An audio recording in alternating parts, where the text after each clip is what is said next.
apparaissant sur l'écran. Oui. Je ne sais pas si on nous entend. On vous voit. Et ça fait plaisir même de se voir et de se parler, même si à distance. Ça. Moi, je l'ai eu à Alpha il y a une dizaine de jours. Il m'a dit j'ai été payé. Oui, hier. Ah oui. Bah, ne vous inquiétez pas, donc tout ce qui a été perdu, on espère bien. Chers amis, on va commencer. Donc, j'ai le plaisir d'avoir avec moi en modération ce matin mon ami le professeur Bouskroui Mohamed. Donc, je vais lui. Le président est là, on ne peut plus dire de bêtises. Non. Si on ne dit pas de bêtises, c'est pas bien. Il faut toujours dire des bêtises. C'est comme les petits. Ça fait plaisir, comme j'ai dit, ça fait plaisir de vous revoir tous. Et on espère, en tout cas, même si ce n'est pas la fin, au moins qu'on puisse se retrouver comme on l'a fait avec Robert le 13 novembre. Donc je vais donner la parole à mon ami Si Mohamed Bouskroui. Je crois qu'il a des questions. Il doit lui poser des questions. Les gens qui sont dans la salle peuvent poser leurs questions. Et on peut commencer. Voilà, merci. Bonjour, chers amis, chers collègues. C'est un réel plaisir de vous retrouver, même à distance.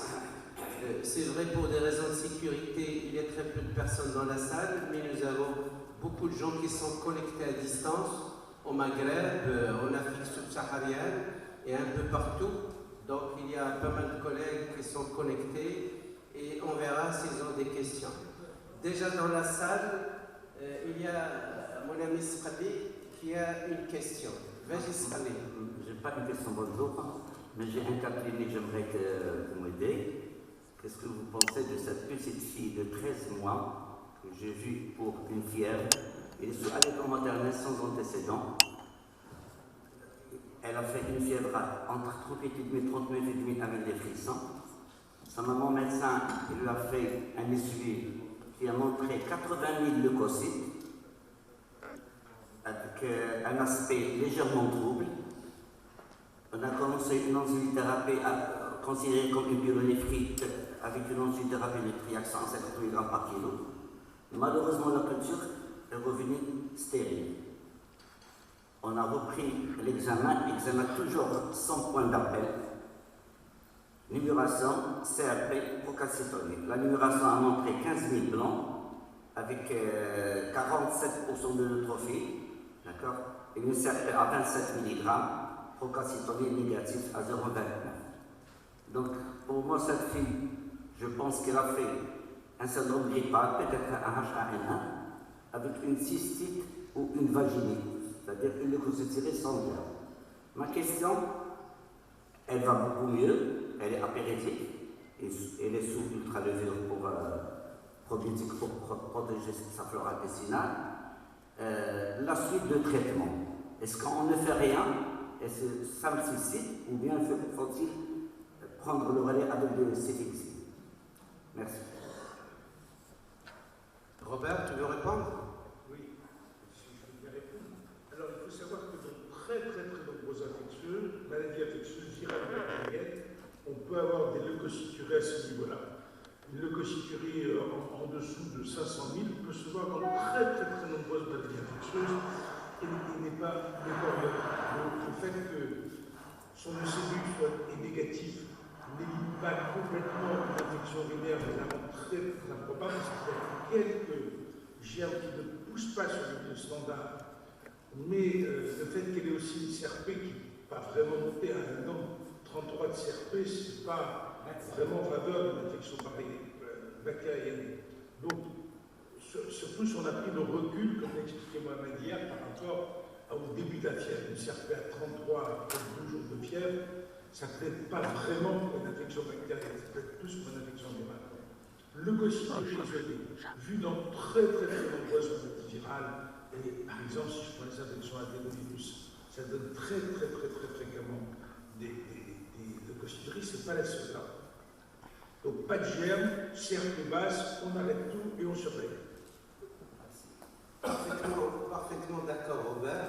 Je partage avec toi la même réponse. Alors, j'ai une question qui va intéresser notre ami dermato et toi, Robert. S'il vous plaît, un bébé de 16 mois qui a fait un gel petit crosti post-vaccinal ROR, est-ce qu'on peut refaire la deuxième dose? Je vais appuyer sur les réponses que j'avais posées, la question que j'ai posée à Robert. Il faut poser le rapport bénéfice-risque. Le Chametti crosti, c'est bénin, et même si ça rechute, ça restera bénin. Donc pour moi, d'un point de vue dermatologique, il n'y a pas de contre-indication. Et j'avais posé cette question à Robert pour des réactions plus graves, type urticaire ou autres. Et Robert me corrigera, mais la réponse était on vérifie d'anticorps, voir s'il faut revacciner ou pas. Alors moi, je ne vois aucune opposition sur un Chametti crosti. Clairement, sur un Chametti crosti, il n'y a aucune contre-indication à reprendre le vaccin sans dose. Maintenant, pour des réactions plus graves, éventuellement dans la crainte, on peut doser les anticorps. Mais dans ce cas-là, je suis complètement d'accord avec toi. Chametti crosti, ça ne contradit pas. Parfait. Donc, vous avez rassuré notre collègue qu'elle puisse vacciner son malade avec la deuxième dose vaccinale sans souci. Olivier Clarisse, hier nous avons parlé des marqueurs d'inflammation. Lorsque j'ai revu la littérature, j'ai remarqué que ce n'est pas très conseillé dans l'infection néonatale précoce. Qu'est-ce que tu en penses, Olivier? Merci beaucoup, Mohamed, pour cette question. C'est un vrai débat, les marqueurs de l'inflammation, parce qu'en réalité, ce que nous, les néonatologues, souhaitons éviter, c'est des antibiothérapies probabilistes, soit excessives, soit non adaptées, pour ne pas perturber l'écosystème et tout ce que l'on décrit sur la vie. Donc, il y a des choses qui sont assez connues. Premièrement, la C-réactive protéine, elle ne doit jamais être dosée avant la 12e heure de vie. Une CRP avant H12 n'a aucune signification.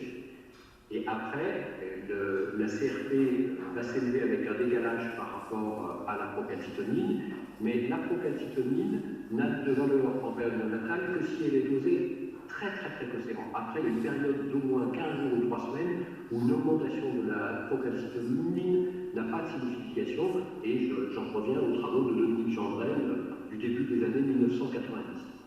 Ma collègue Marie Boutin travaille beaucoup sur les marqueurs de l'inflammation, et on a un travail qui est en cours, qui va bientôt être publié, qui montre que c'est très difficile d'avoir un marqueur. Alors après, il faut rester pragmatique. Ou bien on a des arguments majeurs pour dire qu'il y a un vrai risque infectieux, et il ne faut pas hésiter à mettre des antibiotiques, parce qu'on sait qu'un retard à l'antibiotique est assez petit chez un nouveau-né et un prématuré. C'est dramatique. Mais il ne faut pas attendre. Il faut savoir en faire de temps en temps. Il faut suivre la CRP de temps en temps parce que c'est, mais des CRP répétées, ça ne sert à rien. Parfait. Est-ce que je réponds à ta question? Parfait. Oui, bien sûr. Parfait. Nous avons reçu une question pour Patrick Tognan. Est-ce que Saïd, tu peux la poser? Alors, c'est quoi? Pour poser une question à Olivier pour un interactif. En plus, Olivier, tu as l'impression que certains germes d'infection néonatale, plus qu'une impression, comme le staphylocoque SC-, même en cas de démoculture, ils n'ont pas vraiment les marqueurs de l'inflammation aussi bien que les autres. Ah ben tout à fait. On a vu des tas d'enfants qui avaient des hémocultures positives à staphylocoque coagulés négatifs, par exemple, qui avaient des CRP normales. Voilà, donc c'est pas un élément qui est satisfaisant. Donc, il faut garder un sens clinique important, ça c'est sûr. Et puis de temps en temps, c'est compliqué, il faut se faire aider des marqueurs d'inflammation. Mais il ne faut pas attendre en période néonatale des marqueurs d'inflammation, une aide magistrale. Merci Robert. Parfait, merci. On voit l'interactivité qu'on ne peut pas malheureusement créer sur place. Merci tous les deux. Une question pour Patrick, c'est qu'il y a des collègues qui se posent la question sur la durée de régime pour la maladie cœliaque. Est-ce qu'il y a des nouveautés? écoutez, bonjour et bonne année à tous. Je regrette comme mes amis de ne pas être sur place, mais la prochaine fois peut-être. Alors, des nouveautés dans le régime, non. C'est-à-dire que le régime est toujours dans l'état actuel des connaissances, le régime sans gluten, à vie.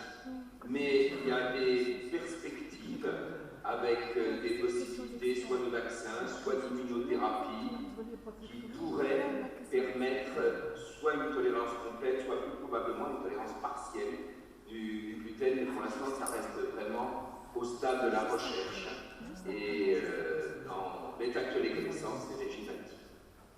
Parfait. Robert, avec ce nouveau variant, beaucoup de gens se posent la question sur l'efficacité des vaccins anti-Covid. Avec le vaccin chinois, toujours on a très peu de données, d'accord ou pas. Avec ton expérience avec le vaccin Pfizer, sur le nouveau variant, qu'est-ce que tu en penses? Écoute, les données apparaissent de plus en plus. Ce variant-là est très différent, mais très différent immunologiquement sur la spike des autres. Donc, le taux de protection qu'on peut attendre pour les formes bénignes est relativement modeste. Et après 2 doses, il traîne autour de 20%, et après le booster, il monte à 60-70%. Par contre, l'immunité cellulaire, telle qu'elle est induite, est moins dépendante des mutations. Et on considère qu'il y a 80% des cellules top qui sont communs et qui sont suffisants pour créer une immunité cellulaire pour ceux qui sont bien vaccinés. Et la réalité, c'est qu'il y a très peu d'infections graves à Omicron. Déjà, on peut expliquer pourquoi Omicron donne peu d'infections graves. Quand on est vacciné, et déjà 2 doses en Afrique du Sud, sans rappel, à distance, ça donne 70% d'efficacité sur les formes graves. 2 doses, et quand on arrive à 3 doses, on dépasse largement 90-95%. Donc c'est cette dissociation entre l'immunité immorale, qui vraiment, les anticorps c'est assez spécifique, dès qu'on change un petit peu la conformation, ils perdent de l'affinité, l'immunité cellulaire qui elle est plutôt robuste. Voilà.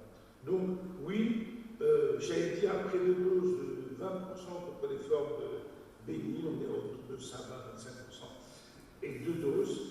Et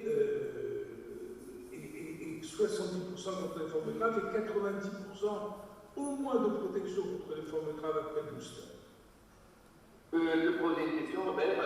À partir de quand la 3e dose sera considérée comme ancienne et il faudra donc faire une 4e dose?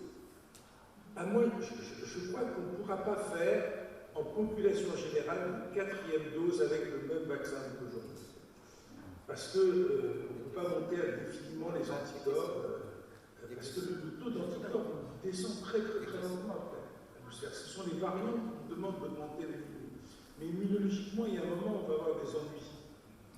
Donc c'est pour ça que même les Israéliens qui étaient partis, mais ils y vont sur la pointe des pieds, hein, parce qu'on risque d'avoir des réactions. Une 4e dose avec un vaccin différent, comportant d'autres variants, etc., voire même aujourd'hui, on parle plus, c'est des vaccins avec plusieurs variants, il y a des dosages différents, ça me paraît plus plausible qu'une 4e dose généralisée. On peut imaginer une 4e dose généralisée dans 1 an, dans 6 mois, mais pas maintenant, pas avec Omicron, il y a encore trop d'incertitudes. Si je peux aussi poser une question, est-ce que finalement Omicron n'est pas, entre guillemets, une certaine chance, parce que finalement, comme il est beaucoup moins agressif, il va permettre d'avoir une immunité naturelle très importante, y compris parmi les gens non encore vaccinés? C'est le scénario, c'est un scénario très plausible. Je ne peux pas dire le plus probable, mais parmi les plus probables. Avec une petite nuance que je mettrais, qui est le fait que tu vois, tu as plein de gens qui ont été affectés par Delta et qui, 1 mois après, font Omicron. Je parle des formes bénignes, je ne parle pas des formes graves.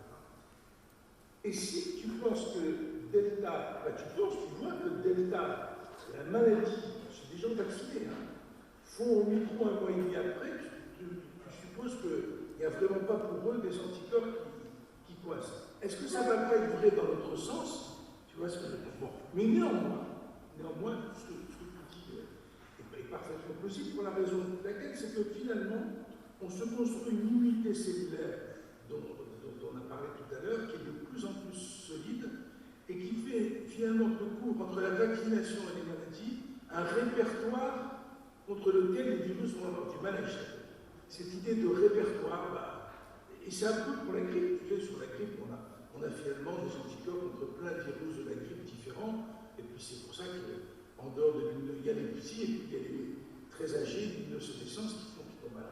Donc, oui, c'est un scénario possible, mais le fait qu'on n'est pas protégé par Omicron, même par la maladie naturelle, contre les formes bénignes, on peut penser que c'est dans notre sens aussi. Vas-y, vas-y. Après, vas-y. Bien. Alors, après, vas-y, une question. Ouais. Juste une question pour Robert Collet. Pour les personnes vaccinées par 2 vaccins, par exemple, ils n'ont pas d'anticorps. Bon, on peut les mettre dans le pourcentage où ils n'ont pas développé d'anticorps. Et jusqu'à quel point on peut dire qu'ils ont une immunité cellulaire, sachant que pour la mettre en évidence, c'est pas difficile, c'est très difficile et c'est pas un examen de routine. Est-ce qu'il n'y a pas quelque chose qui peut prédire que ces personnes-là ont plutôt une immunité cellulaire plutôt que morale? Alors, je distinguerai 2 situations. Tu as les vrais immunodéprimés, ceux qui prennent de chimiothérapie, ceux qui prennent des biothérapies, etc., qui ne montent pas leurs anticorps, et des fois on en a qui ont 3, 4, 5 injections qui ne montent pas leurs anticorps. Ceux-là, tu peux être inquiet.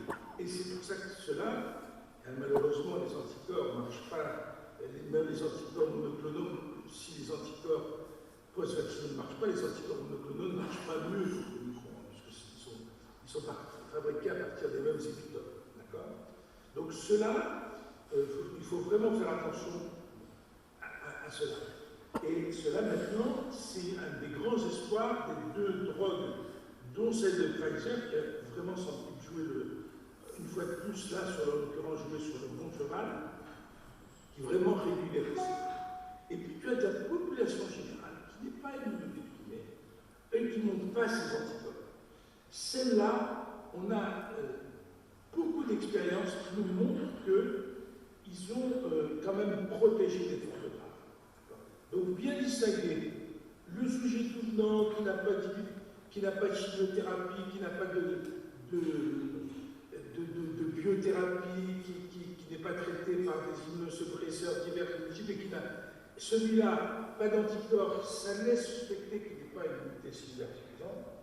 Et puis le kidam normal qui ne monte pas leurs anticorps. On a une technique que développe Pasteur-Servat pour juger cette immunité cellulaire à Paris, qui est un peu coûteuse, ça coûte 200 €. Et avec ça, on arrive à voir que quand même pas mal de ces gens-là, je parle des gens normaux, je ne sais pas ce que ça veut dire les gens normaux, c'est-à-dire les gens sans pathologie sous-jacente connue, et bien ceux-là, ils ont presque toujours une immunité cellulaire. J'ai une question. Est-ce que le psoriasis évolue vers une spondyloarthropathie? Alors, je vais répondre ça. Alors, juste un mot sur les biothérapies qu'évoque Robert. Alors, les biothérapies en dermatose pour le psoriasis ou la dermatite atopique ne posent aucun problème. Je pense que Robert confirmera. Voire même, on discute d'un effet protecteur des anti-TNF et des anti-1223 par exemple. Et ça, c'est en cours d'étude, mais ça semble rassurant. Et nous, on fait une étude chez l'enfant, et les enfants sous biothérapie font plutôt des formes moins sévères que les enfants sous méthotrexate. Donc, pour aller dans le même sens, nous qui avons environ 200 enfants sous biothérapie, aucun n'a des formes graves, y compris lors de la grippe H1N1. Ouais. Je pense que c'est plutôt le rituximab, ce type de biothérapie qui pose problème. Alors, pour la question sur psoriasis et spondylarthrite, non, le pso n'évolue pas vers la spondylarthropathie. Mais on a des rhumatismes psoriasiques dans le pso cutané. On a admis que c'est 5% des enfants, c'est 20% des adultes. On a les formes périphériques et les formes centrales, donc les spondylarthropathies. On n'a pas de moyen de prédire l'évolution de la spondylarthropathie, que ce soit chez l'enfant ou chez l'adulte. Il y a tout un tas d'études qui montrent que l'atteinte le sévère, par exemple, prédirait peut-être chez l'adulte la survenue d'un rhumatisme. Ce n'est pas confirmé chez l'enfant. Donc chez l'enfant, non.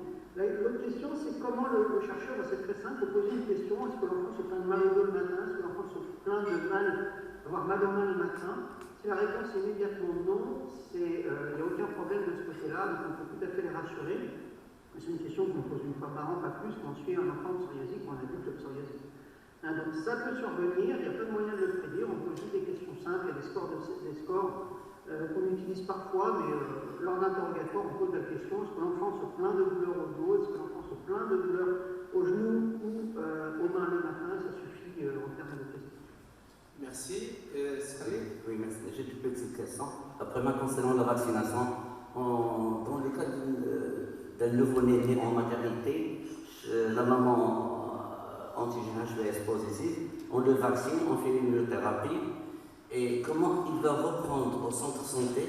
Là-bas, on fait l'hépatite 3 plus 1, ça fait 4, plus la première injection, ça fait 5. Est-ce que c'est pas trop? On avait discuté ça hier.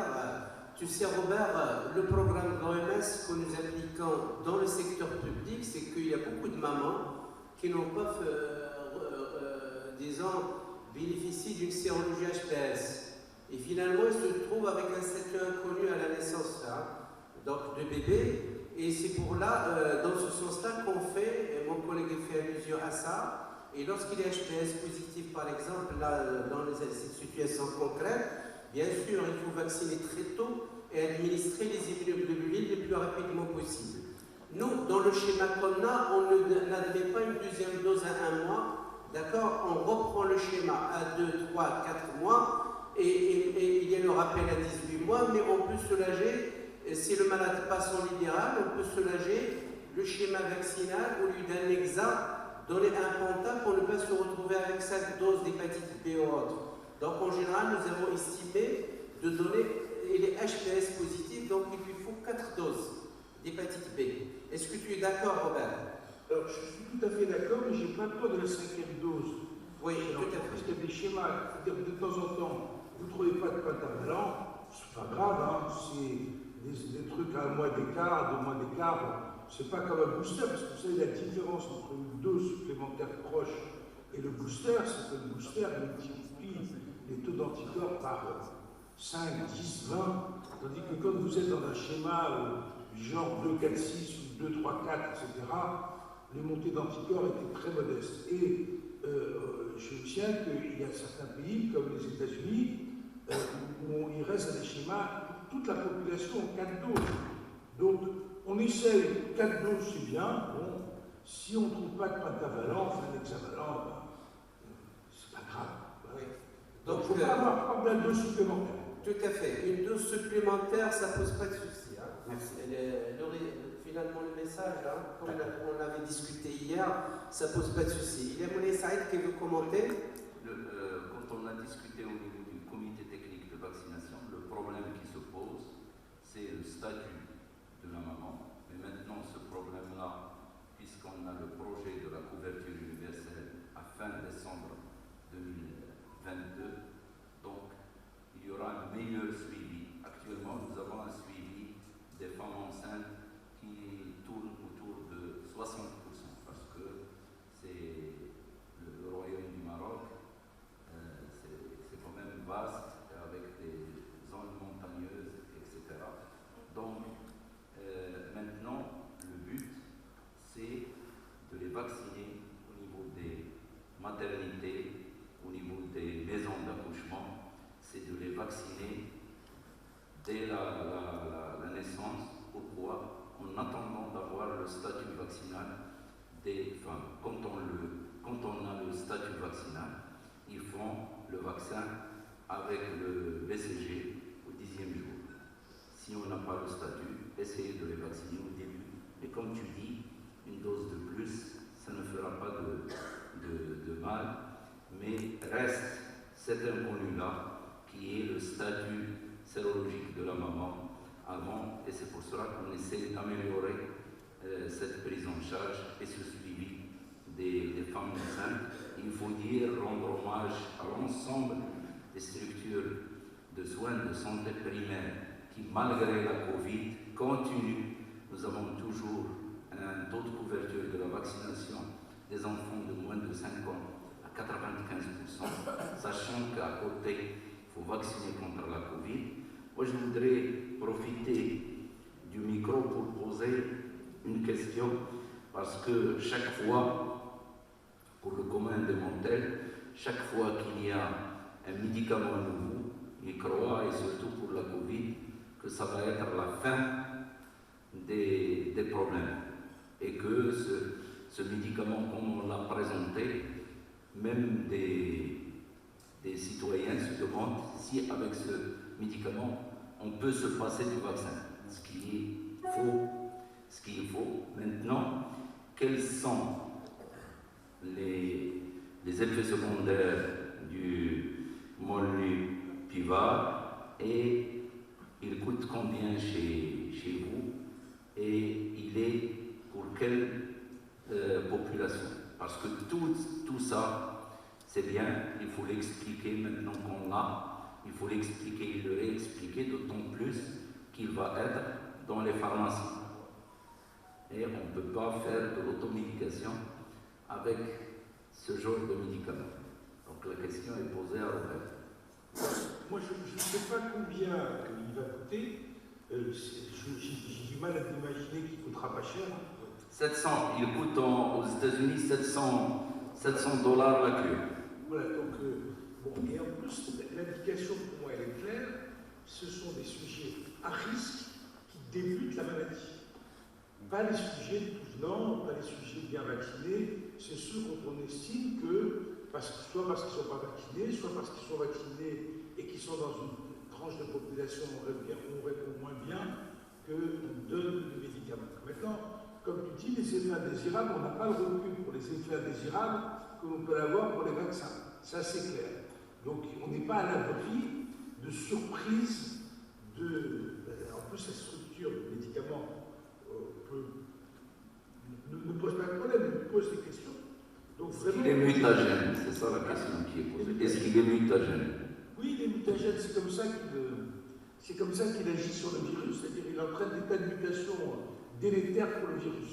Bon, mais comme ça semble jouer que sur les ARN, donc on peut toujours imaginer derrière. Mais néanmoins, si on résume à ça, aujourd'hui, chez les vaccinés, on va dire, qui ont moins de 75 ans, qui sont correctement vaccinés en bon état général, qui ne sont pas diabétiques et patati patata, et qui font de l'Omicron, on ne va pas le faire. Mais chez quelqu'un non vacciné de 70 ans, quelqu'un qui est vacciné ou qui n'a pas d'anticorps, etc., il peut y avoir une vraie indication.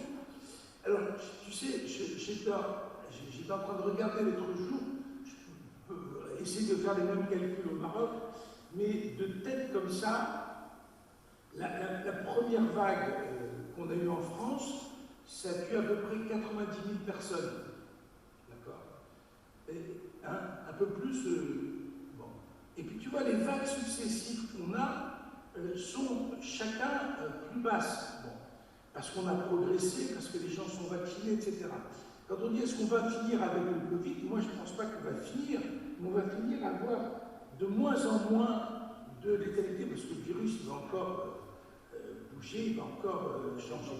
On va avoir de moins en moins de létalité, une population de mieux en mieux protégée pour arriver à un schéma grippe pour lequel il faudra protéger probablement les sujets les plus à risque, parce qu'ils perdent leur immunité, etc. Et pour le médicament, pour l'instant, il y a très peu de papiers sur le terrain, mais néanmoins, c'est bien d'avoir un outil supplémentaire pour quelqu'un, par exemple, qui prend pas. Vous savez, aujourd'hui, en France, dans les réanimations, il y a les non-vaccinés, il y a les pas du tout vaccinés, ceux-là, ils sont là. Il y a les sujets à risque qui ont eu les 2 doses et qui n'ont pas eu le booster, mais ils méritaient le booster, enfin, en tout cas, ils ont fait l'effort de se vacciner. Et puis, il y a beaucoup d'immunodéprimés multiples. Beaucoup. Et ceux-là, c'est les oubliés de la pandémie. Et ceux-là, tu vois, typiquement l'indication de ce type de produit. Typiquement l'indication de ce type de produit, tout de suite, sans discuter, sans... Je vais donner quelques chiffres de la dernière vague Delta qu'on avait au mois de juillet-août. sur les décès, puisque le ministère de la Santé a communiqué sur ces décès-là. Donc 83% n'étaient pas vaccinés du tout ou avaient une seule dose. Et les 17% avaient plus de 5 mois après la deuxième dose et avaient des maladies chroniques. Donc ça, c'est des chiffres qu'on a sur le terrain. Maintenant, on est à 15 000 décès, même si chaque décès est une perte pour un pays, mais on est à 15 000 pour une population de 36 millions. Et actuellement, on enregistre quand même, on enregistre des taux importants par rapport à ce qu'on enregistrait il y a jusqu'à fin novembre, où on enregistrait 100 cas par jour. Actuellement, on enregistre 7000 cas par jour. N'empêche que la réanimation, on a juste 200 personnes qui sont au niveau de la réanimation et on enregistre 10-13 décès par jour. Voilà, c'est la situation actuelle. Et on a plus de 68% de la population générale qui a été vaccinée. Donc, et puis on est à presque 4 millions de personnes qui ont eu la troisième dose. Parmi, bien sûr, les plus vulnérables, ceux qui ont plus de 60 ans et ceux qui ont des maladies chroniques. Et on a vu que les gens qui sont au niveau de la réanimation, 39% avaient le diabète. Bien après, bien sûr, ça va faire plaisir à Patrick. L'obésité aussi, un facteur important. Et puis viennent les autres pathologies. Et la tête du peloton, c'est le diabète. Et ça se complique encore plus s'il y a des diabète et obésité. La première femme qui est décédée au Maroc avait 67 ans, avait fait sa deuxième dose en mars, n'a pas fait sa troisième dose et avait un diabète et une obésité. Voilà. Saïd, j'en profite juste pour rappeler quand même que chez l'enfant, contrairement à ce qu'on entend parfois, l'obésité n'est pas un facteur de risque. Dans ces données qu'a avancé Moulay Saïd, les enfants étaient 33 décès. Il y avait 33 décès, voilà. Et 19 pour la dernière vague Delta, et on avait 124 enfants qui étaient en réanimation. Et c'est suite à ces chiffres-là qu'on avait pris la décision au niveau du comité technique de vaccination anti-Covid de vacciner les enfants de 12 à 17 ans. Et nous avons vacciné 2 600 000 enfants de cette tranche d'âge sur les 2 800 000. Donc plus de 90% des enfants qui étaient scolarisés, concernés par la vaccination, ont été vaccinés. Parfait. Donc on rend hommage et aux élèves et à leurs parents. Ce geste citoyen. Ouais. On va continuer par les questions. Oui. Ma question concernant le dermatite atopique des nourrissons. Quand il s'agit des nourrissons sous allaitement maternel, qui a une dermatite atopique qui résiste aux dermocorticoïdes, à quel moment on peut explorer dans la crainte de chercher l'allergie au lait de vache? Pour moi, la dermatite atopique ne résiste jamais aux dermocorticoïdes et on se rend compte bien souvent que ce sont des sous-consommations de corticoïdes. J'ai donné l'exemple hier d'un enfant qui résistait. En fait, on s'est rendu compte qu'il avait eu un tube de diprozone en 3 mois, alors qu'un tube de diprozone chez un enfant couvert de dermatite atopique, c'est 5 jours. Donc, 99 fois sur 100, c'est un problème de sous-consommation de corticoïdes insuffisamment dosés, c'est-à-dire qu'on apprend encore aux jeunes qu'il faut utiliser des dermocorticoïdes faibles chez les nourrissons, ce qui est une ineptie. Donc il y a vraiment du recadrage à faire chez les médecins et chez les patients, du recadrage chez les médecins et de l'apprentissage chez les parents. Donc ça, c'est le premier point. Après, si on a une vraie dermatite atopique résistante, la première question, c'est est-ce qu'on est vraiment sur une dermatite atopique et pas sur un psoriasis ou sur une érythrodermie piosiforme ou un étertone, ça arrive, c'est rarissime, mais il faut l'évoquer. Et après, seulement je parle d'un nourrisson, on ne parle pas d'un adolescent ou d'un adulte. Chez un nourrisson, l'intolérance aux protéines du lait de vache, ça donne surtout des urticaires. Ça donne exceptionnellement des poussées dermatite atopique. Alors vous trouverez toujours un allergologue qui racontera son histoire de chasse, qui dira qu'il y avait un problème d'allergie lié à sa dermatite atopique, mais je crois qu'il faut oublier ces histoires de chasse et rester sur des principes simples. Merci. Madame? Tu es là pour répondre aux questions. Il y a un piège dans ma question, parce que de temps en temps, la résistance, c'est pas un signe de suraffection de temps en temps. Alors, oui et non. Là, par exemple, dans le que je citais, il y avait une inflammation extrêmement importante. Donc, il y a des signes qu'il faut évoquer une surinfection, comme l'inflammation extrêmement importante. Et dès qu'une dermatite atopique est exudative, c'est qu'il y a surinfection. Une dermatite atopique, c'est un examen sec. Donc, dès qu'il y a des exudats, c'est qu'il y a surinfection, et là, je vais les traiter. Alors, je sais que Robert nous a donné un différent il y a quelques années. Moi, je l'ai fait par voie générale. Et pas par voie locale, pour différentes raisons. D'abord, la dermatite atopique, c'est sensibilisant. Donc, si on met un antibiotique local sur une zone avec un trouble de la caractérisation, comme la dermatite atopique, une perméabilité anormale, il y a un risque de sensibilisation. Pas avec le nucléaire, mais avec la fusidine, qui est recommandé, mais c'est un antibiotique qui est encore utilisé. Première raison. La deuxième, c'est que si on met un traitement local, on va mettre le traitement local pendant 5 jours, et pendant ce temps-là, on ne sait pas si on peut mettre en même temps les dermocorticoïdes. Donc ça pose des problèmes pour les parents. Il faudrait mettre 2 antibiotiques, plus un dermocorticoïde, plus un émollient. Et quand on a une maman qui a fait 8 heures de travail par jour, 3 heures de transport par jour, qui a 4 gamins, ou 3 gamins, ou 2 gamins à gérer, c'est juste inenvisageable. Donc moi, je suis là plutôt pour une antibiothérapie par voie générale, et en plus on sert à baisser la charge en staphylocoque sur la peau, donc plutôt à améliorer la dermatite atopique. Donc oui, parfois on met des antibiotiques, mais on traite une infection. On a discuté hier, on ne va pas mettre un mois d'antibiotiques comme c'était recommandé il y a une vingtaine d'années. Parfait, merci. Pour Robertin, je ne sais pas si Robert me rejoint, mais moi je suis assez pour Robertin dans cette instance. Parfait. Oui, parce que l'épidémie, elle ne passe pas par la bouche. Il n'y a plus de céphalosporines de première génération orale qui sont disponibles en France. Il ne va plus y en avoir dans quelques jours déjà, parce que les marchés sont tellement petits qu'il n'y a aucun truc, donc il te reste que le contact, grosso modo. Et même parmi les macrolides, la josacine va disparaître. Là, on termine les stocks, il n'y a pas de repreneur pour. Ah bon? Ouais. Moi, j'aimais bien en alternative chez les petits, dans les activités nourrissons, tout ça. Mais le marché était tellement faible qu'il n'y a pas de repreneur. Ah mince. C'est C'est une toujours mauvaise nouvelle, là. Hein? Ouais. C'est une mauvaise nouvelle. Il y a une collègue qui attend, qui veut poser une question. Allez-y.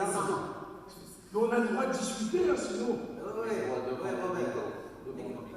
Bonjour.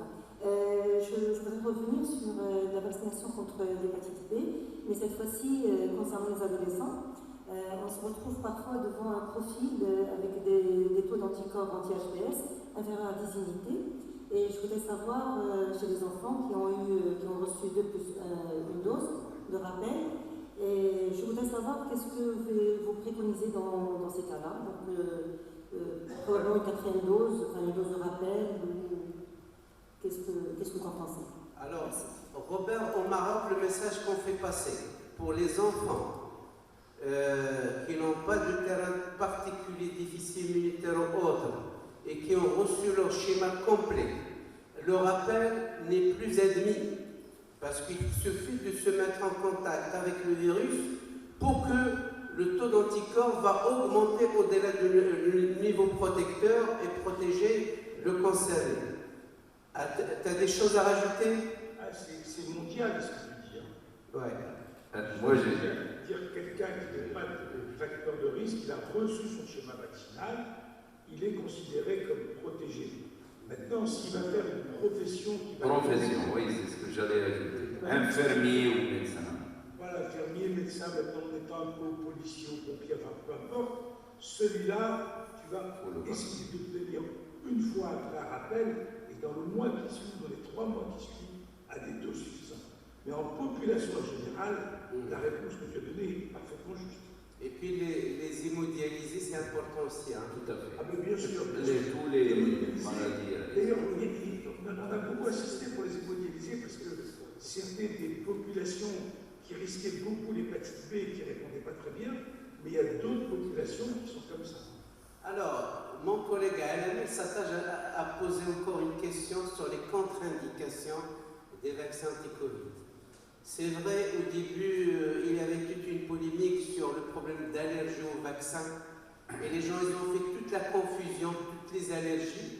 Maintenant, bien sûr, nous sommes sur une contre-indication absolue lorsqu'il y a une allergie à l'un des composants de vaccin.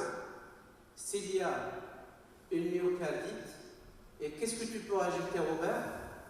Attention, Alors, il y a une hypertension. La liste des contre-indications, c'est un peu allongé, mais il reste extrêmement modeste en nombre de patients. Cette histoire d'allergie, alors rappelez-vous que l'allergie, c'était venu et après essentiellement les vaccins de Pfizer, puisque c'est les premiers qui avaient été utilisés, c'était se passé en Angleterre, 2 femmes avaient fait un choc anaphylactique, on avait dit maintenant il fallait garder 30 minutes, etc. Maintenant, on s'est aperçu que cet événement est tellement rare en population générale que la règle de garder 15 minutes les patients vient de tomber dans plein de pays. L'Angleterre a commencé, les États-Unis ont suivi, le risque est rare et rejoint celui des autres vaccins. Donc, maintenant, avoir fait, je vais rester sur la pédiatrie, avoir fait un PIMS, c'est une contre-indication aujourd'hui d'un vaccin. Avoir fait une myocardite post-vaccination, post-maladie, en dehors d'un PIMS, c'est aussi une contre-indication au vaccin. Il y a, par contre, d'avoir fait une myocardite 3-4 ans avant d'autres origines qui n'étaient pas liées au SARS-CoV-2 n'est pas une contre-indication. Et finalement, toutes les autres contre-indications qui vont apparaître, ce sont celles de contre-indications qu'on n'a pas toujours découvertes, mais qui sont celles de la deuxième dose, quand une forte réaction, je ne parle pas de fièvre, bien sûr, est apparue à la deuxième dose. Et comme ça, dans la liste qu'on a, on a établi une liste qui est assez courte, je n'ai pas tous en tête, ça fait très peu de gens, mais aussi on a dit, mais on ne peut pas prévoir. Il faut que quand il y a une réaction forte, avant de contre-indiquer la dose, il faut qu'un comité se réunisse. Et nous, à votre vague, on fait ça très très régulièrement. C'est-à-dire, on a des questions, j'ai fait telle ou telle maladie après, et la cause était de temps en temps, mais c'est exceptionnel. On délivre quelques contre-indications, mais c'est vraiment l'exception. Pardon, et celui qui a fait une embolie de l'artère coronaire? Non, aucun problème. Ça, c'est répondu parce que dans la littérature, il y a toute une série de comparaisons entre l'incidence des phénomènes emboliques. Je parle avec le Pfizer, je ne parle pas avec l'AstraZeneca. Il y a exactement le même nom chez les vaccinés que chez les non-vaccinés et dans le même délai.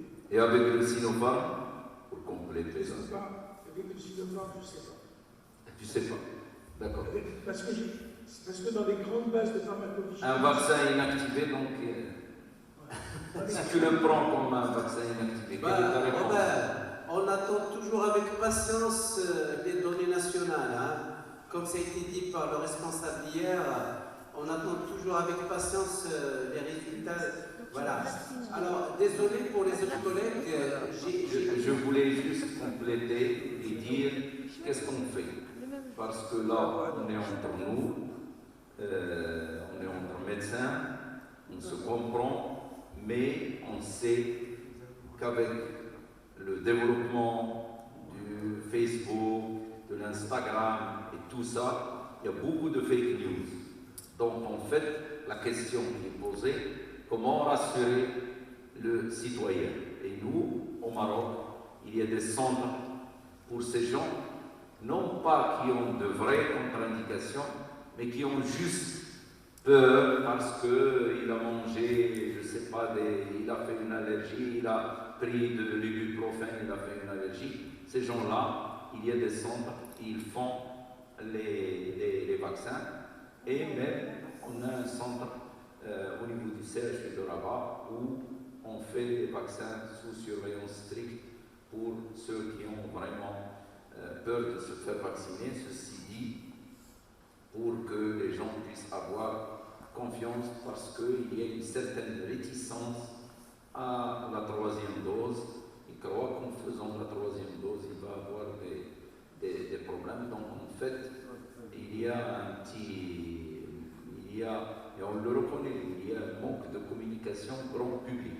Et c'est ce manque de communication grand public qui va amener les gens à se faire vacciner, parce que là aussi, on le dit, on le répète, pour au niveau du centre de pharmacovigilance, de communiquer autour des effets indésirables et de dire que le bénéfice est très important par rapport au risque. J'ai deux autres questions concernant le Covid. Bon, l'épidémie l'impose, les gens posent essentiellement des questions sur le Covid. L'intervalle entre la vaccination anti-Covid et les autres vaccins. Je pense qu'on a répondu clairement à ces questions-là, qu'avant chaque nouveau vaccin, puisque pour des raisons de pharmacovigilance et tout ça, on a donné 2 semaines, et puis après tout le monde est revenu sur ce délai, et on peut administrer les 2 vaccins en même temps dans 2 sites différents. Robert, tu valides? Complètement, c'est-à-dire c'était logique. D'ailleurs, si vous suivez bien les 2 vrais effets indésirables qu'on a vus avec les vaccins, c'est-à-dire les thromboses avec AstraZeneca et les myocardites avec Pfizer et Moderna, elles sont survenues dans les 15 jours qui ont suivi l'administration de vaccins. Donc c'est pour ça qu'on avait besoin de ce délai-là pour voir les effets indésirables. Maintenant que les effets indésirables sont bien connus, ces vaccins sont jeunes, entre guillemets, mais enfin, il y a quand même, on est maintenant à 8 ou 9 milliards de gens vaccinés sur la Terre. Donc on a vraiment une expérience de pharmacovigilance qui est considérable. La pharmacovigilance a fait des progrès considérables. Il y a des réseaux européens, mondiaux, qui permettent maintenant, on est très sûr de nos vaccins. Très bien. Il y a aussi une question classique, mais qui a été posée plusieurs fois à distance. C'est que quel est le délai entre lorsqu'on fait le Covid et la vaccination? Non, on dit 2 à 3 mois. Qu'est-ce que tu dis toi, Robert? Alors, on considère, jusqu'à présent, on considérait la maladie Covid comme une primo-vaccination. Si tu as fait la maladie, c'est comme si tu avais reçu les 2 doses de Pfizer ou d'Astra. Donc, on proposait la dose de booster 5-6 mois après, parce que c'est le moment où on remonte le plus vite les anticorps et de façon les anticorps avec le plus d'affinité et avec un pool de cellules de mémoire. Quand Omicron est arrivé, on s'est rendu compte que Omicron, ça ne suffisait pas de 2 doses. On a avancé cette dose de booster au minimum possible, parce que si tu te fais 1 mois, il n'y a plus d'effet booster. Bon. Donc c'est un compromis entre le risque lié au virus qui passe et le délai idéal qui est de 6 mois. Moi, personnellement, je trouve que c'est bien ce que vous avez fait comme décision. 4 mois, c'est très raisonnable. Parce qu'on sait encore 4 mois, il y a encore un fort effet booster. Et qu'à 3 mois, on est un peu limité. Néanmoins, 3 mois, les anticorps remontent, c'était pour bloquer la vague Omicron. C'est pour ça qu'on a proposé le programme, en essayant de bloquer. Ça marchait, ça marche pas mal. Voilà. En fait, il faut bien spécifier que si on fait la maladie après les 2 doses, mais si on fait la maladie après 1 dose, à ce moment-là, c'est-à-dire si on fait la première dose, on peut faire, nous, ce qu'on a dit au niveau du comité, si on fait la première dose, et forme mineure, 1 mois après, comme si on avait fait la 2e dose, 1 mois après, on peut faire la 2e. Le cas de figure que j'avais pris, c'est celui qui a fait la maladie sans vaccination. La maladie, elle immunise comme 2 doses. Voilà. Alors, dernière question. Les Marocains posent la question, pourquoi vous, les Français, vous refusez les Marocains avec Sinopharm? Vacciné avec Sinopharm. Pourquoi vous ne tenez pas compte? C'est beaucoup plus politique que scientifique. Moi, je l'ai dit au niveau des médias. J'ai dit que c'était beaucoup plus politique parce que, comme la Chine n'ouvre pas pour que l'agence européenne puisse voir, donc ça a été refusé. C'est vrai qu'il y a 2 aspects. Tous les produits sont acceptés en Europe sont analysés par l'Agence européenne. Et c'est vrai que ni Sinopharm ni Sputnik ont déposé de dossier de ce type. Donc les dossiers n'ont pas été étudiés. Mais moi, ma façon de réagir, elle est très simple. Hein. J'ai des enfants et des adultes, surtout qui ont reçu du Sinopharm, je leur fais une sérologie au bout du doigt, elle est positive, je considère qu'ils ont fait la maladie, ils reçoivent une seule dose, point. C'est simple comme bonjour. Il suffit d'avoir un dosage d'anticorps au bout du doigt, il y a des anticorps, et ben c'est comme si tu étais malade, tu reçois une dose de Pfizer et tu n'en parles plus. De Pfizer ou de Moderna d'ailleurs, en sondage.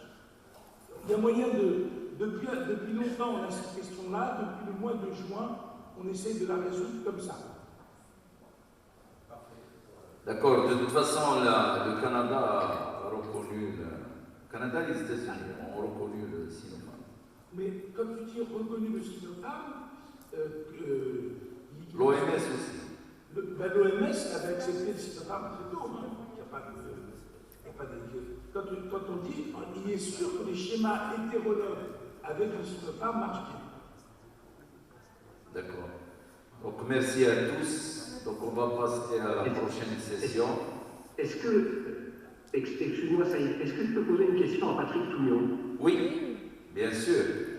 Patrick, hier on m'a interpellé sur la durée avec laquelle il fallait poursuivre un hydrolysa quand un nouveau-né, en particulier un prématuré, avait eu une affection digestive interférant avec des processus de digestion, etc., de type entérocolite nécrosante, laparoschisis, atrésie digestive, etc., quand les enfants ne sont pas alimentés au lait maternel. Et on sait dans ces conditions qu'il y a une perméabilité intestinale qui est différente et qu'il est probablement, même s'il n'y a pas de travail scientifique le démontrant correctement, légitime d'avoir recours à des laits peu scolaires et avec des tout petits peptides. Quelle durée, à ton avis, faut-il laisser cette utilisation d'hydrolysa? On a fait un travail au plan pédiatrique qui a été fait par Virginie Rigour, que tu dois connaître, et un peu aidé par Alexandre Lapillonne. Et comme tu dis, pour l'instant, c'est une habitude de donner après une maladie digestive grave comme l'entérocolite chez le nouveau-né des hydrolysats, mais il n'y a absolument aucune raison de le faire. Donc, et d'ailleurs, si tu vas savoir mieux que moi, mais apparemment la France est un des rares pays à faire, c'est-à-dire que les États-Unis et d'autres pays ne mettent pas les hydrolysats dans ces situations. Bref, pour répondre à la question, donc il n'y a pas bien sûr de réponse scientifique absolue, parce qu'il n'y a pas eu de travail, mais si on prend de manière générale, on va prendre une forme non IgE-médiée d'allergie aux produits laits de vache, moi je conseillerais 4 semaines après de faire une réintroduction. Donc une durée très courte en tout cas d'utilisation des hydrolysats, si toutefois elle est utile. Et on est encore en train de faire circuler le papier là, dans les différents chefs de service de néonates à Paris. Et si tu veux, d'ailleurs, je peux te l'envoyer pour donner ton avis. Et on va essayer de prendre une décision commune pour savoir oui ou non on utilise des hydrolysats en cas d'entérocolite ou de chirurgie digestive de manière générale chez le nouveau-né ou pas. Ça fait partie des habitudes non démontrées. D'accord, tout à fait. Merci beaucoup. Donc, ça nous a fait plaisir cette session interactive qui nous a permis aux modérateurs et puis aux intervenants aussi de poser des questions et d'avoir des réponses précises. Et on attend cette collaboration entre les services de néonates de Paris et les services de néonates de Lyon. Elle fera, je crois, l'objet d'une intervention l'année prochaine sans le Covid. Donc maintenant, on va passer à la session de gastro, donc avec notre ami Patrick Touillon, qui est parrainé par les laboratoires Nestlé. J'appelle le professeur Al-Khari et Madame le docteur Tadrerti qui vont donc modérer cette session. Merci à tous.